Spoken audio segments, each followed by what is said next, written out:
Welcome to the Clause YouTube channel. Together, we strive for a safer, secure, and more stable world.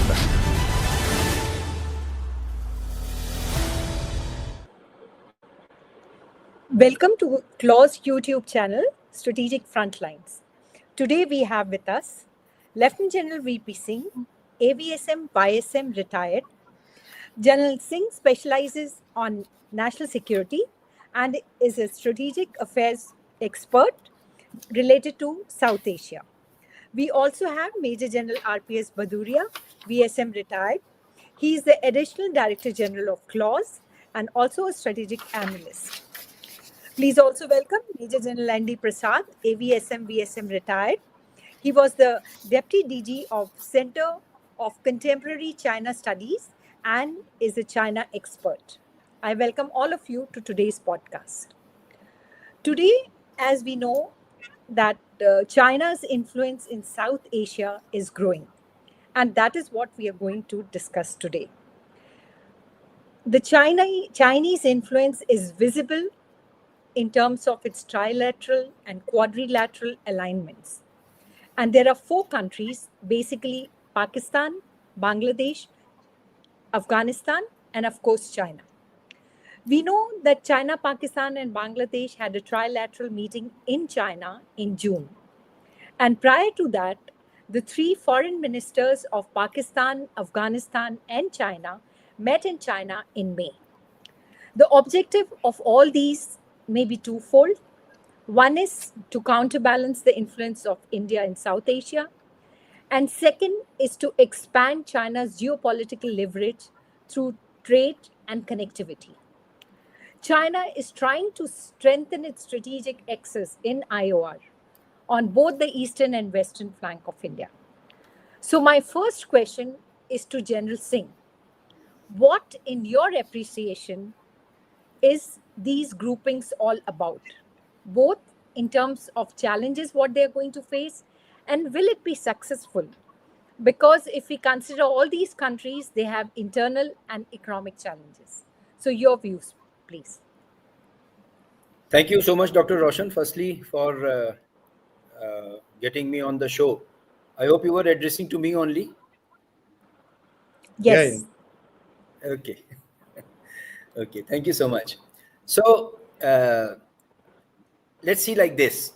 As far as South Asia is concerned, India's influence on South Asia has been historical in content.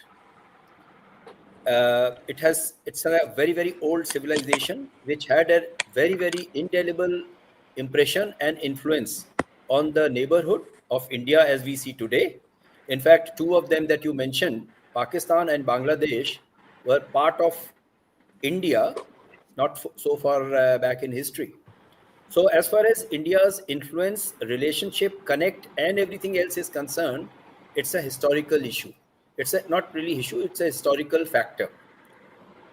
It cannot be denied.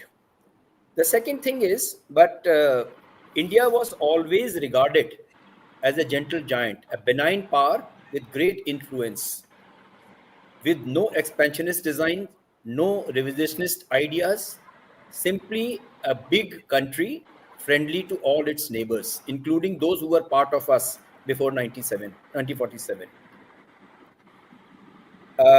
As far as China in our neighborhood is concerned, it is equally, and it was also a civilizational power across Himalayas. So for centuries together, both China and India, I'm talking about erstwhile India, lived peacefully, coexisted, and did contribute to the progress and growth of the world. This is as far as the history is concerned.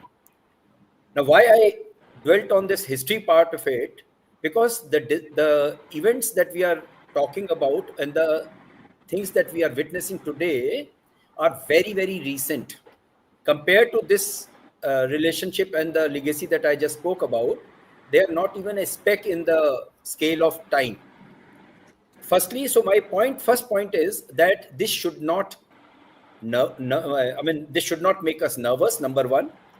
Number two, I'm not saying that this is not an upcoming challenge, But with the strength of what I have just explained, these problems or the issues are extremely manageable. Now, few factors as to why I feel so. Number one, this China, Pakistan, Bangladesh partnership, it is partnership of unequal. When you actually Yes. talk about partnership in classical sense, partnership, or as you say, friendship, occurs between friends of equal power, equally powerful, equal countries. This is absolutely unequal partnership. So it is no partnership. It is just ganging up at the influence or at the behest of somebody. So let's be clear about this definition of partnership.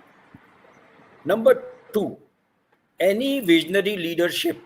Now I'm referring to Pakistan and Bangladesh. Unfortunately, both countries today are struggling with very, very infirm, unstable governments and very, very myopic leadership. In Pakistan, it is the military which is calling the shots, and almost the same situation is in Bangladesh.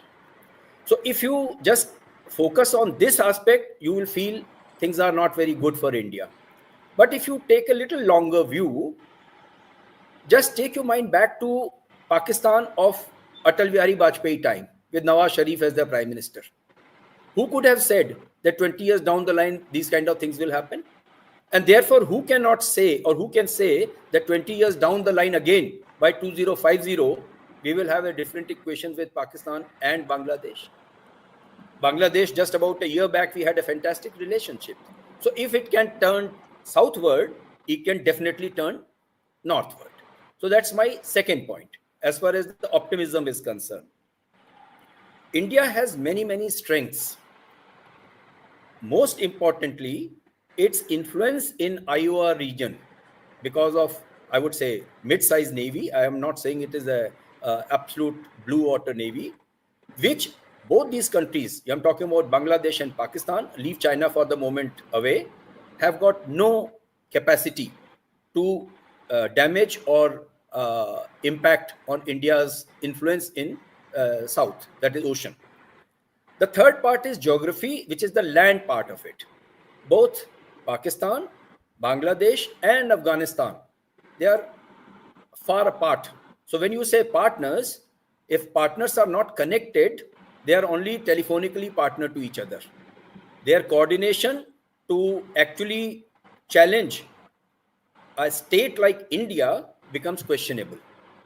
I'm talking about the capacity, geographical distance, and inability to influence the southern part, that is the ocean region, which to my mind is the most important factor because so much of trade flows from there and all those things. So as an opener, I would stop here to say that while the signs are a little ominous, but if you just take a little review of our own history, strength and culture, and of course the political cloud, we have no reason, no factor to be nervous about this whole thing. And last point before I stop, India as we speak is on its way up. As far as China is concerned, opinions are divided whether it is still on its way up, has it plateaued, or it is downward. Bangladesh and Pakistan, less said the better, they are definitely not on their way up. So now, if you take these factors into consideration, you will see a nation, large, strong, on its way up, now dealing with two immediate pinpricks on the flanks, of course, guided by another power whose future is questionable because there are other factors involved, which we can discuss later. Thank you so much. Okay. I would like to bring in Major General Prasad here. General Prasad, I wanted to ask you, we have discussed about China, Pakistan, Bangladesh, but now I want to bring in Afghanistan here. So China, what it's trying to do is it's trying to mediate between Pakistan and Afghanistan to mend their relationship, so that some kind of a stability comes between the two, and that will benefit China in terms of trade. But India also has tried to mend its relation with the Taliban regime. And recently, if you can see, it has abstained from UN General Assembly resolution on Afghanistan. So firstly, I want to ask you two questions. Firstly, what are your views regarding Pak and Afghanistan relationship? Do you think it is possible for them to come together? Because there are a lot of what do you call it, fissures between the two. And secondly, as Janal Singh pointed out, that we should not be worried about these things, all these four countries coming together, because it is a partnership which is based on unequal terms. And that is rightly pointed out, because economically, you can see that China is not going to gain anything substantial. So, what are your views on that? Thank you so much, Dr. Roshan. At the outset, I would like to thank you all for inviting me to be part of this eminent panel. Your first question first. As far as the attempt by China during the last trilateral on 11th of May to bring Pakistan and Afghanistan together, while the media reports do point towards some alignment between Pakistan and Afghanistan, keeping the common security concerns in mind, immediately after that, the fact that on the 15th of May, Pak foreign minister called up Dr. Jaishankar after the Pahalgam attack and actually, showed solidarity towards the Indians who lost their lives during the Pahalgam terror attack. And if you look at the way Taliban government has been expanding its foreign relations, while the exit of US from Afghanistan left a void, China became the most important partner for Afghanistan. Today, it is not so. It is one of the many players that Afghanistan is dealing with, and therefore it must be understood that the status of China, notwithstanding the trilateral that was held recently in May, has actually diminished in the light of Taliban seeking a very balanced approach. They've reached out to UAE, they've reached out to Qatar, they've reached out to Iran.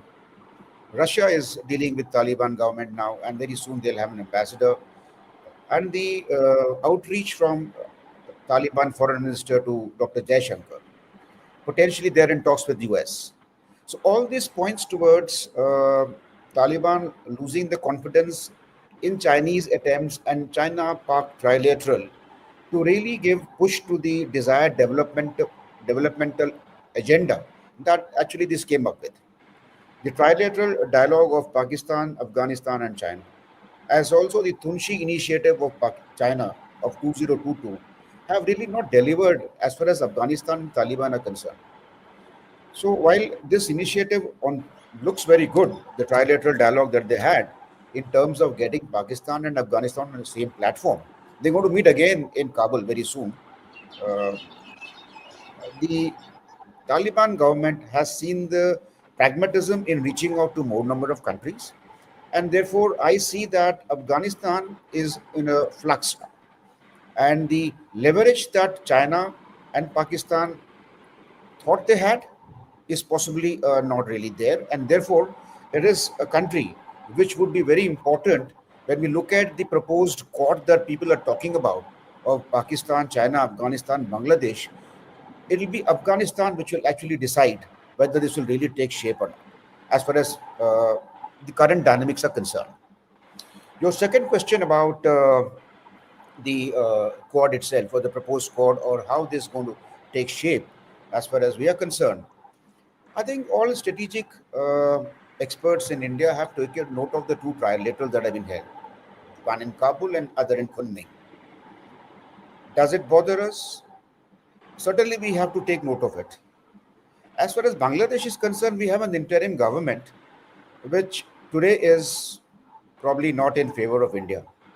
Notwithstanding the orientation of the Bangladeshi government, Indian government has not really, scaled down this engagement with Bangladesh.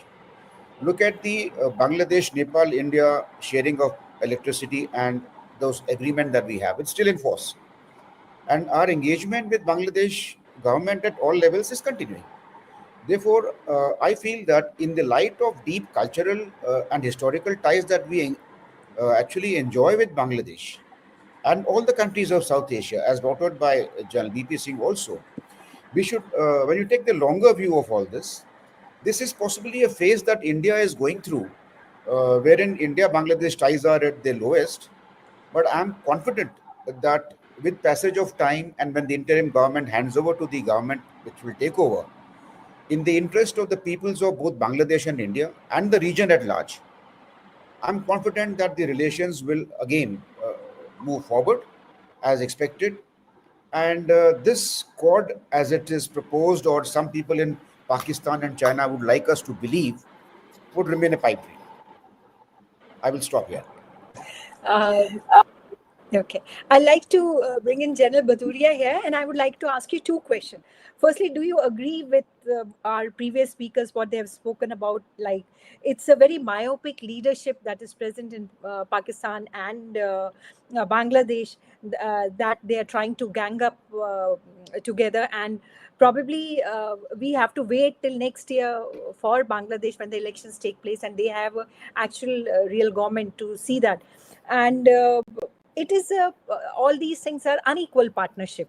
So you think that this kind of a thing is just a mirage and it may not fructify? And secondly, regarding the IOR region, General Singh was talking about that India has a geographical and capacity wise also it has an advantage. But what Chinese are trying to do, they're trying to come both through Bangladesh and through Pakistan. They always have the border port there. So, what do you think? They are also trying to make what you call exercises, bilateral exercises, and all those things are going. So, how is it going to pan out in IOR also? So, both these questions, if you can dwell on. Right. Thank you, ma'am. Just before beginning of this podcast, I saw a tweet by Brahmachalani where he said that Donald Trump is going to visit Pakistan on 18th of September. I think on 17th, 18th, he's going to UK. So this particular news is not confirmed, but for sure he has put it out on the tweet. So what I wish to say is that let's bring in the US in South Asia. Yes. Now, why do I say that? Afghanistan, Jan Prasad mentioned that US is engaged with Afghani Taliban's. Their officials have come, gone, met all over, and we do not know what was the hidden portion of the deal that they signed with Taliban. That is not known to us at all, and it was Trump who had signed that deal. So that is one. With Pakistan, for sure, there is something cooking. Munir was invited for lunch. Then there are other developments which have also taken place. So it seems that Pakistan and US are coming closer together. Bangladesh, we know that the previous government was removed because of the efforts of CIA, US, whosoever you want to call, and UNIS was put over there with the efforts of United States and the West, I would say, right? So the US is very much in South Asia. So what I would say is that the new great game has begun, or we can say that major power competition has returned to South Asia with these ventures of US. Now, earlier we saw the great game being played because of ideology. That was the Soviet Russia's communism versus free world, US, UK on one side. And that great game was, of course, taking place in South Asia, Afghanistan, Pakistan, to be more precise. Right. However, now it is spreading to the whole of South Asia. And here, what I wish to highlight is that each nation has got its own interest. Sometimes those interests are converging. Most of the time, those interests are not converging. Like, for example, US. What do they have in common with US, with Afghanistan? So why are they engaging Afghanistan? For sure, against terrorism, against ISK, right? Then also they want to have access to the Central Asian republics. If you see, US does not have any access to Central Asian republics. The only way they can go to Central Asia is via Pakistan and Afghanistan. And they feel that they should be in Central Asia because Russia and China are very firmly embedded there. So that could be the second reason. Iran could be another reason. We saw the engagement with Iran. So that is why probably Afghanistan, Pakistan is being looked at. Of course, China was always there, right? And then let's come to Bangladesh. Right? Bangladesh is also looking at US, and so is Nepal. Nepal was provided $500 million worth of MCC funds, and their parliament took time to ratify it. Then they ratified, and now that program is rolling out. So the US is very much there. In Bangladesh, if you recollect, US had made an offer to Sheikh Hasina to join Quad, to be part of that, right, in some manner, because Bay of Bengal is very important. So there, whatever US is doing is obviously with China in mind, right? Everything that they are doing is with China in mind, and maybe now Iran and terrorism. That is what they are doing. China, of course, we know. China in South Asia was always wanting to be. One is because of the access to the warm water, Arabian Sea. That is their goal. Any country which is looking to be the superpower has to be present in Indian Ocean, Pacific, and all those places. So, and those accesses are through Pakistan, Myanmar to some extent, right? Then CPAC, of course, they brought this program of CPAC. Also, India. India is a big factor. Competition with India. Although Jan Prasad would agree with me, they may not say so, that we don't take note of India's powers, and they say your democracy is all messed up and things like that. But I remember a quote from Mao. He said, tactically don't take note of it, right? But keep that in mind. So don't bring it out in open that India is becoming some kind of a competitor to me. Don't say that, but take note of that. I think that is what China is doing, right? So therefore, this particular South Asia region is now becoming, it was immune to the major power competition, particularly Bangladesh, Nepal and all. Now that has begun to roll out. So how should India look at it? We can cover it later also, but right in the beginning, I wish to say that uh, if US is with Pakistan, or they have some leverage in Pakistan, if they have some leverage with Nepal or with Bangladesh, right, versus China's leverages or China's influence, whom would India not welcome, but whom will India support? Obviously, US, right? So this, whatever is developments are taking place, I have to see them as glass half full. I would see them as more favorable to India than unfavorable. So that is what I would say. My last point would be, now all this major power competition is also being aided by the local politics of these nations. These are very fragile politically. They are very fragile economically. They are susceptible to influences and pressures and everything from outside. Their leaders can be, manipulated. So that is what we are seeing. You see any of them, Pakistan, Imran Khan is supported, their supporters are in US. When Munir goes there, they all come out on the streets and they demonstrate against Munir. So that's local politics being played out, right? Likewise, Afghanistan also. Nepal is, Chinese have got that Communist Party going there, but India has also leverages. In Bangladesh, we know that the previous Secretary of State of US was not inclined to Sheikh Hasina returning the fourth time when the elections were held. He was putting pressure on India. Jaishankar had to speak to Antony Blinken that don't do that.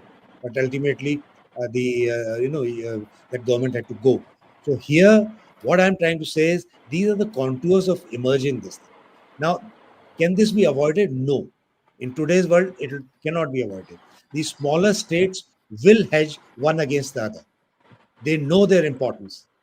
If they want money from China, they would be with China. If they want security from US, they will be with security. And they can manage both of them. That is what they are doing. If you read Pakistan press, all the time they are wanting to be closer to US. The leaders are saying that we are closer to this thing. We invite Trump to come in. So what are they doing? They are hedging one against that. So that, I think, is a reality, and India has to deal with it. And we are also doing the same thing. I mean, just see our wider neighborhood. What are we doing in Philippines? We provided BrahMos missiles, and Philippines took from us, and BrahMos are going to be obviously used against China. And BrahMos is a India-Russia cooperation. So was Russia also on board? Should have been, right? What are we doing in Vietnam? So rather than seeing that we are being surrounded by China, we are also undertaking some actions, and these would go on. Thank you, ma'am. I would like to bring in General Singh here, because General Bhaduria pointed out a very important point, and that is that if US President Trump is going to visit Pakistan, so I want to ask you, General Singh, how do you think is the relationship between the two countries uh, growing? And also, as General Bhaduria mentioned, that in Bangladesh also US has played its role. So there is a clear competition which is going to emerge between the US and the China factor is always going to be there. So in your view, how is this going to pan out? And how is China going to take all this thing? Because till now, China used to think that it is its backyard. And it was very comfortable as far as these nations is concerned. But now in South Asia, US is also trying to come in. So there are basically three players going to be there: US, China, and India. So according to you, how the few months are going to be, and what India needs to do? Okay. So let me start where General Bhaduria left. Now, my view is that US foreign policies, as we speak, are operating at two levels. One is state to state level. That is, I'm talking about the word we loosely used to use, deep state of United States of America. That is a very permanent kind of a policy initiation. So there is one which is operating at that level. India and many other countries in the world are interacting, or interplays are on with United States of America on policy level with the state of United States. I mean, I hope I've been able to explain that, what it is. The second level at which it is operating is Donald Trump versus A, B, C, D, E, F, G, H countries. That is the distinction today. Donald Trump, when he shoots his mouth off, many a times it is in total disregard to what United States stands for, what United States is pursuing, where United States is going. Just take the small example. He came to power with the declaration that now America is going to look inward. America is going to become great again. We are going to stop all the wars. We will not participate in any international events or those problems that are taking place. And here we are saying that he will come to Pakistan, do something with Pakistan. He may do something with Bangladesh. China, of course, is very much there. India-South relation. What I'm trying to say is, as we speak, the steady US policies towards the world is actually a little shaky.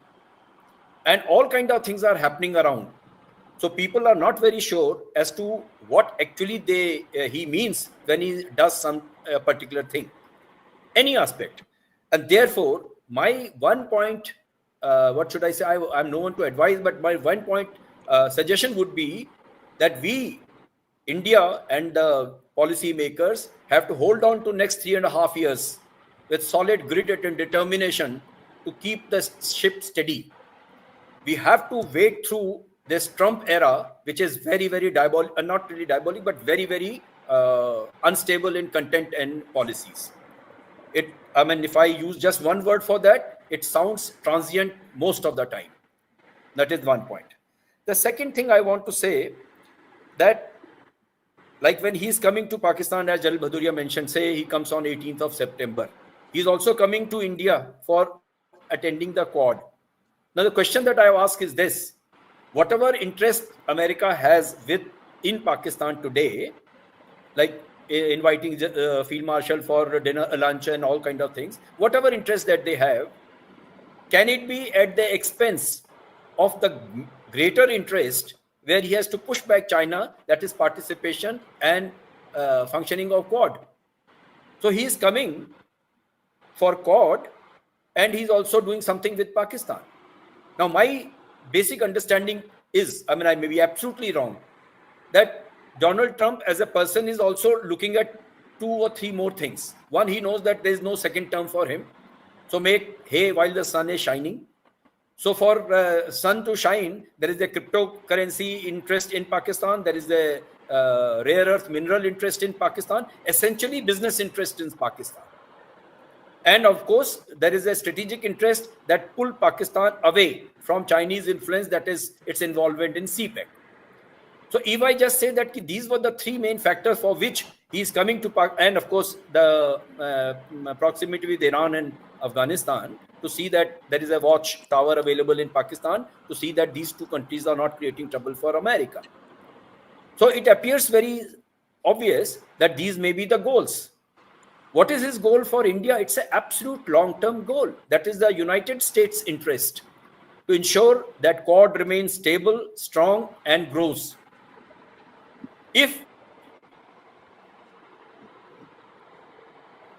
And we all know that there is an interest of America to manage China. So just keep these 2 things as far as Trump and US foreign policy is concerned. I am once again reiterating, US foreign policy is operating at 2 levels as we speak. One at Trump's announcements and pronouncements, and second is what America establishment is trying to do, manage Trump, manage relationships. Now, there are 2 more points I wish to add. In fact, you used the sentence, said that there is no cause of concern on my first intervention. Actually, I didn't say that there is no cause of concern, but India, being what it is, should not get nervous about the developments which are taking place. That I am talking about the South Asian Quad issue that we were discussing. I also wish to make few points about the issue related to Afghanistan, what General Prasad had mentioned. Again, we need to take a little longer term view. As we speak, does China have a people-to-people contact with Afghanistan? Answer is no. China, an autocratic state, has a transient relationship with Taliban for, again, business interests or whatever other interests they have. Do Pakistan have a people-to-people relationship with Afghanistan? A big no. There is so much of degradation of ties between Pakistan and Afghanistan. Does India have a people-to-people contact with Afghanistan? Emphatic yes. So in long-term view of foreign policy, these relationships, Talibans may come, Talibans may go. There was Taliban 1, there is the Taliban 2. And my personal opinion is this government is also not likely to stay for long, for simple reason. It is anti-people government over there. People may not like my comment because diplomatically it is a wrong statement to make, but that's the reality. This government is not people-friendly. Nobody wants to live in Afghanistan. Nobody wants to be born in Afghanistan today. And therefore, this government cannot last very long. But when new government comes, maybe 10 years, 15 years, 20 years down the line, India will still have its umbilical cord connected to Afghanistan, because we have a people-to-people connect. And our connect starts not from now, it starts from Kabuliwala. Do China have a Kabuliwala? Does Pakistan have a Kabuliwala? Answer is no. But India has. Another point, this the Chanakya's theory which comes in. Afghanistan where it is and India where it is bound to have a better relations by all tenets and canons of international relationship, because neighbor's neighbor aspect comes in. And therefore, notwithstanding whatever this, Taliban government is doing, or what China is doing with them, or Pakistan is doing against India, I am quite reassured in my head that in longer term, Afghanistan should have a favorable relationship with India, notwithstanding this thing. Third, and the last point that I wish to make about United States interest in South Asia. Initially, I mentioned that this president came in power with the agenda that America has wind up its interest everywhere. They are even willing to give up NATO, this thing, they can manage on their own and those kind of things. But now, within 8 months of his coming to power, or 10 months of his coming to power, now we are seeing he's going everywhere. He's going to Iran. He's going to Afghanistan. He's coming to Pakistan. Now, of course, he will continue with Quad and other thing. So I am still not seeing clarity as to which way US foreign policy is going vis-a-vis South Asia is concerned. So I stop here now. Jal Prasad, I would like to bring you here, and I want to ask you a really serious question is, do you think that we have slacked somewhere as far as our neighborhood policy is concerned? We are more concerned about a greater neighborhood as or far off neighbors, like what Jal Baduria spoke about, Philippines or Vietnam or other places, rather than concentrating more on the immediate neighborhood. Because there is a faction which feels that India has not done enough as far as its immediate neighborhood is concerned. And the second question which I want to ask, since US has come into the discussion, we talk about Trump's whims and fancies and whatever we say, but most of the nations are following what he says. The trade policies is a classic example. He said, I'm going to have trade deals with most of the countries, and most of the countries are following that. So we say that there are two power centers, but he's able to maneuver his views, whatever he wants to do. So in that sense, do you feel that in South Asia also, he will have a greater say as far as all the countries are concerned, rather than if we think the institutional, or you may say deep state, or whatever you want to call it? Your views. Thank you, Dr. Roshan. First question first. As far as India's engagement with the neighborhood is concerned, the countries in immediate neighborhood, I would not like to suggest that we have faltered in the engagements. It is just that the stakes for other countries have been equally high. And we have another neighbor who has greater stakes in ensuring that India's rise is contained. Therefore, attempts by the northern neighbor, that is China, to reduce a strategic space has been on the rise. So therefore, I would not say that we have faltered, but we have great amount of headwinds. In spite of the headwinds, let me say that Sri Lanka and Maldives, which were pro-China as the new governments came in, today are actually engaging with India more proactively. That's the turnaround. As far as Nepal is concerned and Bangladesh is concerned, I'm quite convinced that the historical linkages that we have with them will stand the test of time. So is the case with Myanmar actually. Having visited Myanmar and seen how they look at India, I think the cultural and the historical connect is quite deep. All engagements of the India neighbors in India's immediate periphery with China is transactional, and more to do with what General Baduria has said or General VP has said, hedging one against the other to get the best for their own country. So that should be seen purely as a transactional relationship, and any transactional relationship that either China will have with them or even the US, I would say, cannot undermine the cultural and historical linkages that India has. The primacy of India in South Asia cannot be taken away. So therefore, I feel that it is for India to rise to the occasion and these challenges and develop leverages with the countries in neighborhood, and we will be able to navigate the current maybe geopolitical situation emerging here. As far as US engagement in South Asia is concerned and its impact for India, we've heard what General Baduria had to say, that when we look at the two big players, China and US, it is in India's interest that we see US engagement in South Asia. Having dealt with State Department over a couple of years and engaged with them, it is my belief that there is an understanding between both India and US as to what kind of an engagement would each do to ensure that South Asia remains, I would say, largely, away from China's ambit.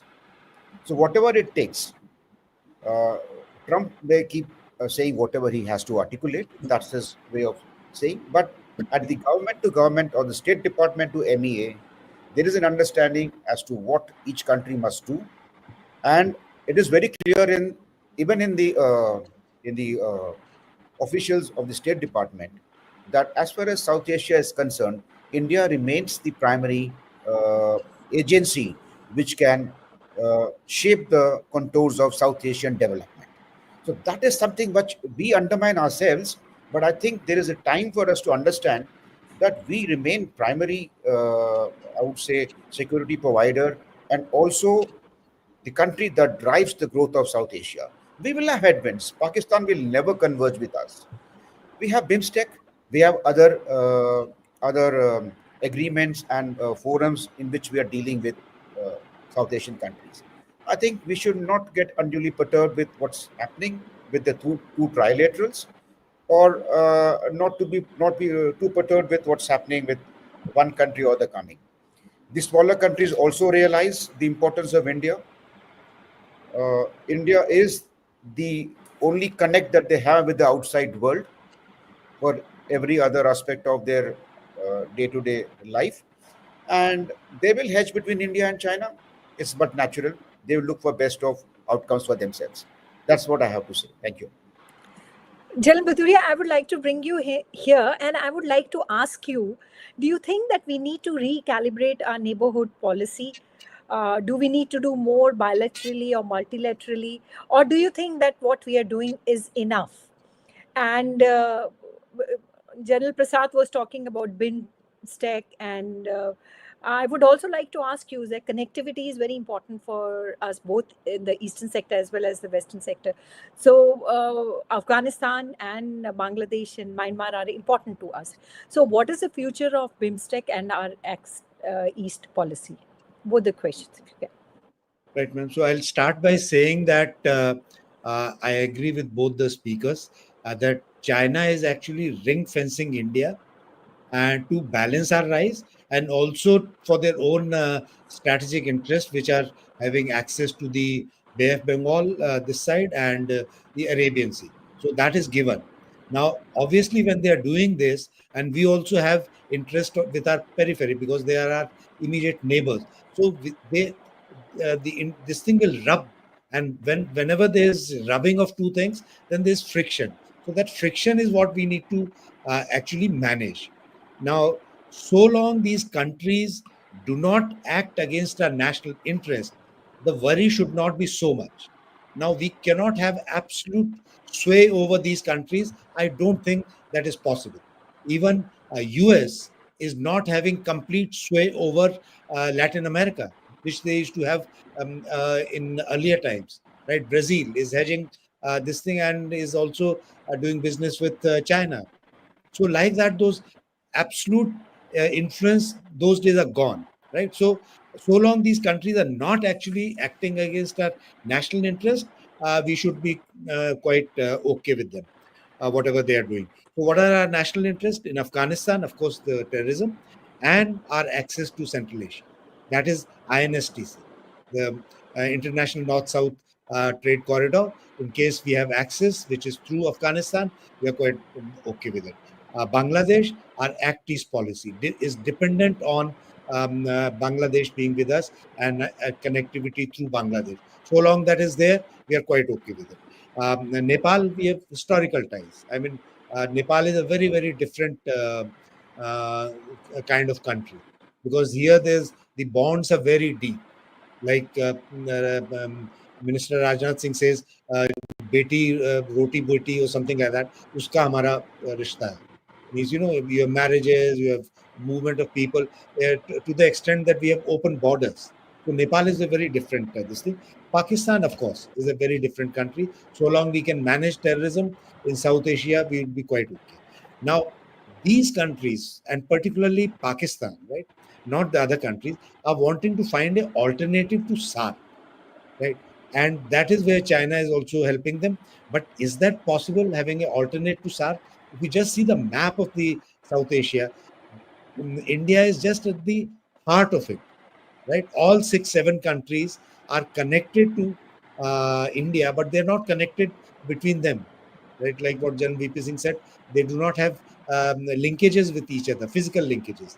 So India will remain central to South Asia, and any grouping or anything that you come up with without India, I do not think would be a great success. What India has done because of Pakistan, we all know that we have tried to have SARC minus, right? What SARC minus is, or BIMSTEC, right? So BIMSTEC is progressing fairly well. We just had the meeting where Prime Minister Modi was there, Bangladeshi Yunus was also there. So, and I read, I think 2-3 days back, they're having some kind of a maritime exercise or some cooperation also going on. So BIMSTEC is going, could do better, but it is progressing, right? So these are in our interest, and I think we are doing quite reasonably well. Of course, you would always like your influence to be as much as is possible. We had a good round of discussion. So now, because of the positive time, we'll take few questions if everybody is ready. So yes, the first question is by Alia. She says, should India ramp up its Afghanistan outreach? Russia has done it. Can we look at a Russia, India, Afghanistan, and perhaps Iran partnership? General Bhaduria was just talking about the INSTC and the connectivity, which is important. So anybody can answer this question. Let General VP Singh answer that. General Singh? Yeah. You are muted, I think.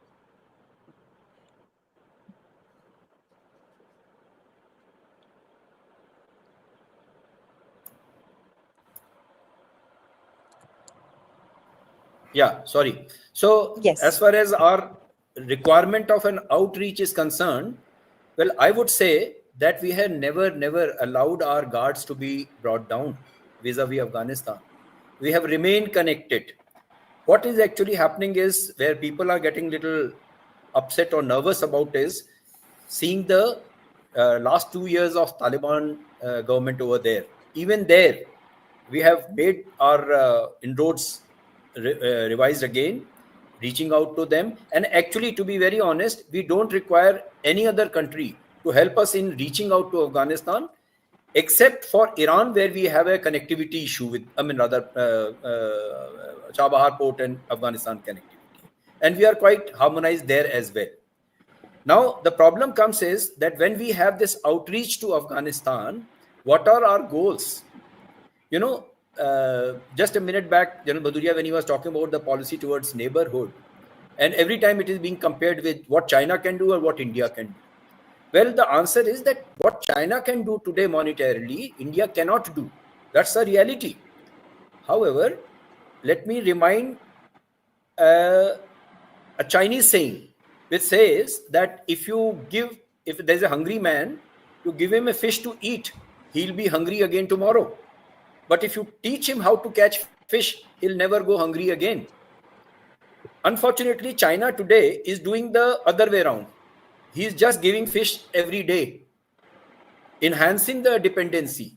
Whereas India's policy reach towards all its neighbors, including Afghanistan, has been based on this concept of teaching them how to catch fish. Every time an Afghan, when he sees his parliament building, he does not think about Xi Jinping. He thinks about India. And can you imagine how great that feeling is? Every time we go to our parliament, everything comes back to us. What a great democratic country are we? So our investments are extremely long-term. I use the word people to people, and stable. Unfortunately, as the time is right now, so it is getting crowded by yen or dollars which are flowing in from right, left, and center. That once again, I would say our policies are strong, approach is right. We are on our way up. Our capacity will enhance and increase with every passing day. And the countries that we are talking about now, we are talking about Afghanistan. Their leadership is also looking at India as the country of tomorrow, not of yesterday. So all these things, when you put together, and our history so far, when I say history means diplomatic history, no cause of concern. Our outreach, our approach to Afghanistan is very much in place, and all we need to do is just maintain that ship, steady the ship, and keep moving in that particular direction. Thank you. I think we have good relationship with all four countries, whether it is Russia. In any case, we have very good relationship. Absolutely. We have good with India, with Afghanistan and Iran. So there is a kind of, if you see, informal group here. And General Bhaduria has rightly pointed out that INSTC, that connectivity is there, which is passing through this area. So this is already there. So we can just strengthen it further. Another question. Another question is Gitanjali Rajaram. She's asking, how is Pakistan going to manage China versus US when they want to use both the countries at this point in time? How are So they I going will to actually, manage both of them? I would love to take on this particular question. You know, there is a phrase that दो नाव में पैर रखने वाला बंदा कहाँ जाता है, पानी के अंदर जाता है. So unfortunately, Pakistan, what it is trying to do is trying to ape India when India does, with its size and capacity, rebalances the global players. Pakistan thinks it can also rebalance giants. And unfortunately, they have read the history wrong way. Somebody has, long back, they have reached out to China to make America and China converge. That was their great milestone in diplomatic history. And they think that can be repeated again and again and again. What they have not been able to read there is that having converged both America and China, today there is a repentance in America as to why did America do that? And they turn around and say, okay, it was at the behest of Pakistan that we reached out to China and actually got into a bit of trouble. So maybe they need to read the history little correctly, remember their capacity. Any power which just any state which just keeps talking about nuclear weapon all the time is no country to even look at as far as the international diplomacy is concerned. And we know, again, history. Soviet Union was the second largest nuclear arm holder. What happened to that? Where are the nuclear power, and what could it do to save Soviet Union from disintegrating? Unfortunately, they don't understand this. And therefore, as far as the relationship with two big powers are concerned, yes. But do they also realize that when the CPEC comes in Pakistan, it is going to be detrimental to United States' interest? As simple as that. And then the challenge comes, are they willing to roll back CPEC? Because America does not like it. So what is the value of their relationship with America? They were very happy when Taliban came to Afghanistan and they were sipping tea in Afghanistan, everything is okay. And 10 months down the line, they were bombing Afghanistan and Afghanistan was killing their people.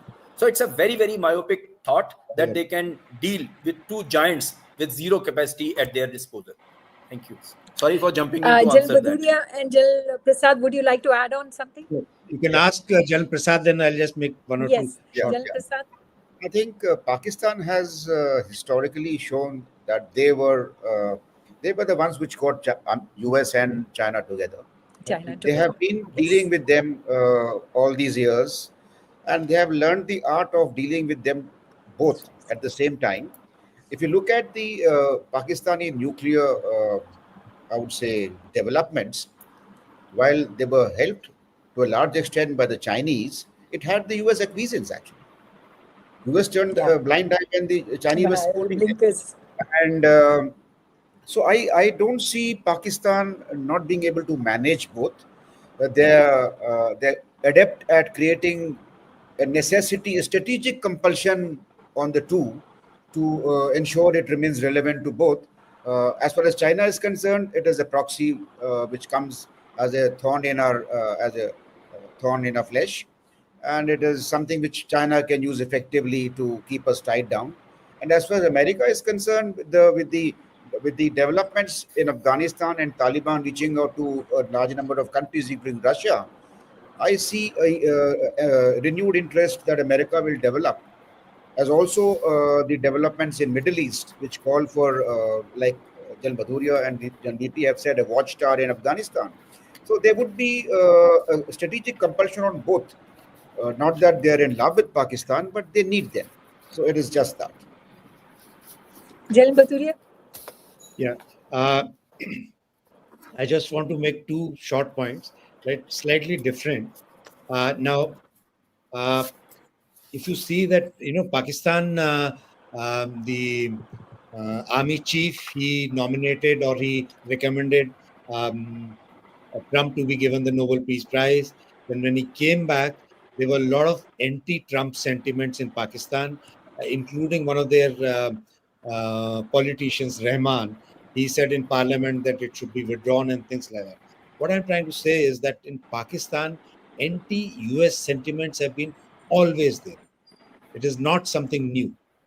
Pakistan has been anti-US, and the sentiment is that they will never stand by you. They will always, make use of you and throw you away, right? And particularly after this Israel-US partnership in against Hamas and against Hezbollah, the sentiments are that they are anti-Muslim, right? So therefore, that is the sentiment of the people of Pakistan.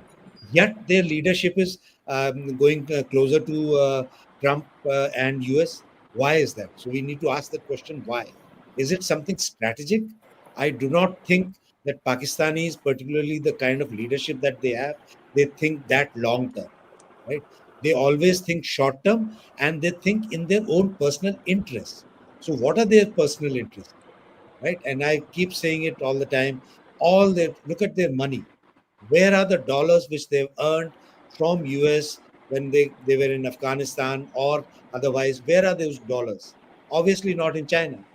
Those dollars have to be invested lying in US US. or UK or Europe, right? There's a fellow by the name of the previous ISI chief.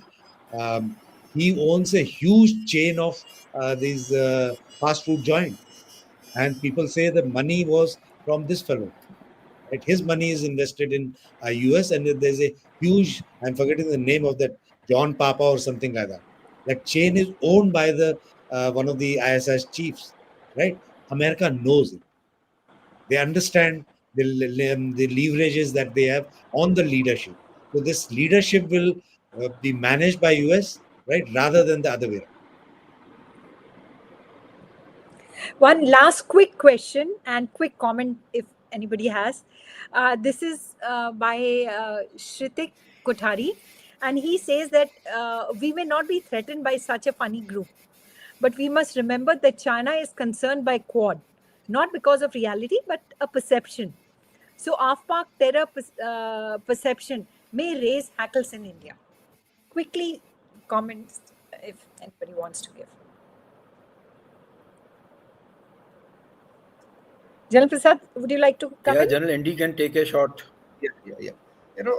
While the statement that China is concerned with the developments in Asia Pacific by the way of Quad is true, but the off-park terror perception that you are referring to, since the coming of Taliban and Taliban's concerns with TTP in Pakistan bordering it, I think the terror perception, as far as India is concerned, hasn't changed very much, but the concern remains much more for China actually. One of the China's primary core, I would say, reasons to engage with Afghanistan is to ensure there is no spillover of any of these East Turkestan movements from Afghanistan into Xinjiang. So rather than India getting concerned about Afpak terror, Afpak terror is of greater concern to the spillover effect into Xinjiang region of China. So I would put it that way.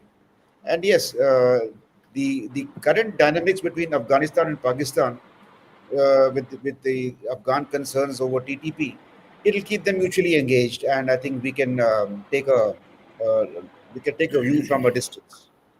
Thank you. Yes, General Bhaduria. I just please. want to Yes. make a small addition. Yeah. Please go ahead. Okay. Please go. Yeah. So, Right. Please go ahead. as kids, we have, so we have heard a story that एक किसी big power ना, किसी एक बहुत ताकतवर इंसान की जान जो थी उसके तोते में होती थी.